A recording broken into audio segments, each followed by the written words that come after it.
독립협회와 만민공동회는 근대적인 민주주의를 위한 운동이었습니다. 만약 그들의 노력처럼 민중들에게 국가의 주권이 있다는 것을 받아들이고 의회를 설립하였다면 한 나라의 어떠한 이권도 쉽게 빼앗길 수 없었겠죠.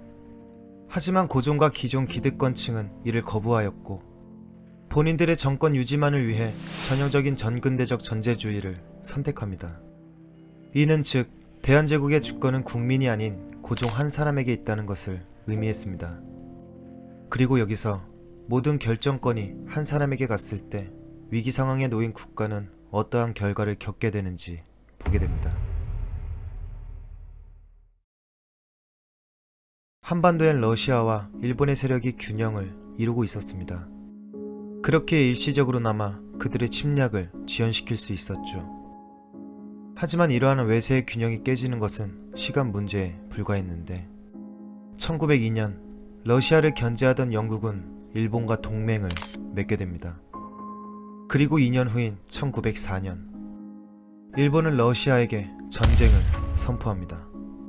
삼국 간섭으로 러시아에게 굴욕을 당한 적이 있던 일본은 정확히 10년 만에 힘을 키워 공격을 한 것이었습니다.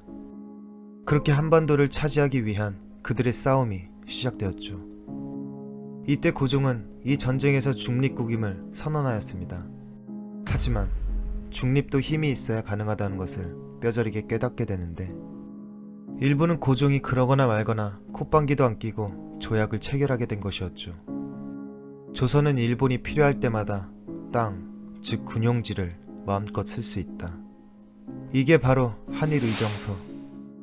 결국 대한제국은 철도, 군사기지 등 수많은 토지를 강탈당하게 되었습니다. 또한 이 러일 전쟁에서 러시아를 견제하던 미국과 영국은 일본을 도와주게 되었고 결국 이 전쟁은 일본의 승리로 돌아가게 됩니다. 전쟁이 끝난 뒤 당연하게도 일본과 러시아 사이에서 포츠모스 조약이 맺어지게 되는데 이는 러시아가 조선에서 발을 빼겠다는 내용이었습니다.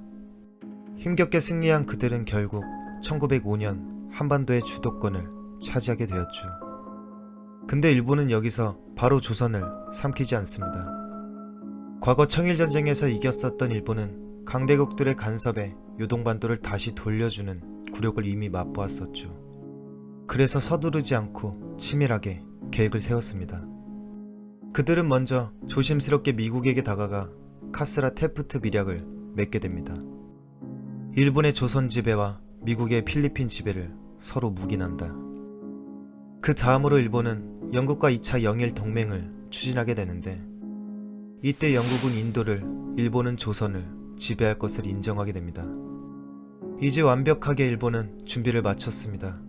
일본을 방해할 그 어느 나라도 없게 되었습니다. 남은 것은 그들의 침략만이 기다리고 있었죠. 1905년 11월 한반도에 도착한 일본의 이토 히로부미. 그는 먼저 고종을 위협하며 한일 협약안을 강압적으로 체결하려 했습니다. 대한제국은 고종의 것이기에 고종만 도장을 찍으면 간단히 해결되는 것이었죠.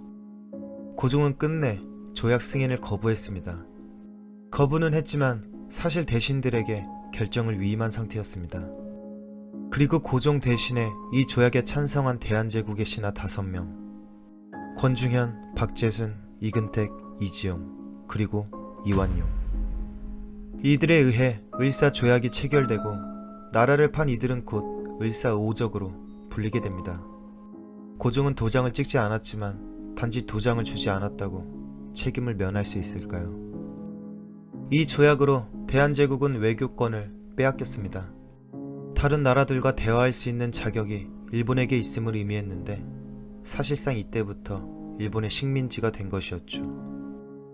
한반도를 통치하기 위해 조선 통감부가 설치되었고 초대 통감은 이토 히로부미가 됩니다. 을사조약이 맺어지자 분노한 민중들은 들고 일어나 의병 활동으로 전개되었으며 수많은 사람들이 공포에 떨며 통곡을 하였고 나라 뺏긴 슬픔에 자결까지 하는 이들도 많았습니다. 한편 고종은 본인이 도장을 찍지 않았기 때문에 을사조약을 인정할 수 없었습니다. 그래서 고종은 이 조약의 부당함을 알리기 위해 네덜란드 헤이그에서 열리는 만국평화회의에 3명의 특사를 파견하게 되는데 이게 바로 헤이그 특사. 먼 길을 거쳐 네덜란드에 도착한 이들이었지만 안타깝게도 회의장에 들어가지 못했다고 전해집니다. 열강들의 무시로 인해 어떠한 성과도 얻을 수 없었죠. 앞서 말했듯이 이미 다 짜여진 판이었고 다들 조선 지배를 인정한 상태였습니다. 그리고 이 파견 사실을 알게 된 조선 통감 이토 히로부미는 분노했다고 전해집니다. 외교권이 없는 고종이 마음대로 행동하는 모습에 화가 난 그는 이완용을 불러 질책한 뒤 고종의 퇴위를 강요하게 됩니다. 1907년 7월, 정말 답답하게도 아무 힘 없이 고종은 그렇게 물러나게 됩니다. 그리고 그의 아들이 대한제국의 황제로 즉위하게 됩니다. 그가 바로 조선의 27대 임금 순종. 허수아비에 불과한 마지막 왕 순종이 즉위한 직후 이토 히로부미는 이완용의 협조로 정미 7조약을 맺어 대한제국의 행정권을 빼앗고 군대마저 해산시켜버립니다. 당연히 이에 분노한 민중들은 전국적으로 반발하며 무장 봉기를 일으켰습니다. 이렇게 의병 활동이 크게 일어나자 그들은 결심하게 됩니다. 조선을 병합하기 전에 이 의병 세력의 뿌리를 완전히 제거해야 한다.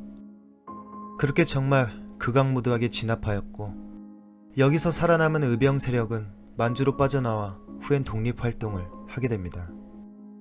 그리고 1909년 7월 대한제국의 사법권에 관한 업무를 일본이 가져간다는 내용의 기후각서가 체결됩니다.